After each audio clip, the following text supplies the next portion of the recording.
মানুষ স্বার্থপর। প্রয়োজন ফুরিয়ে গেলে ময়লা আবর্জনার মতো মানুষ মানুষকেও ছুঁড়ে ফেলে দেয়।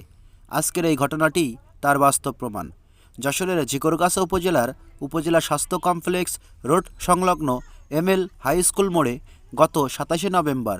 আমি যতটুকু জেনেছি, ভিডিও ফুটেজে অসুস্থ যে লোকটিকে দেখছেন আপনারা, রাতের আধারে তাকে তার স্বজনেরা এভাবেই ফেলে রেখে যায়। এলাকার স্থানীয় কিছু মানবিক লোক, বিশেষ করে যার নাম না বললেই নয়, তিনি হলেন রাজু।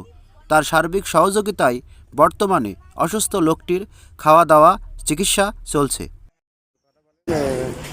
মানে জোহরের নামাজ ফজরের নামাজের পরপরই এসে দেখা যায় যে এই জায়গায় পরিত্যক্ত অবস্থা পড়ে আছে।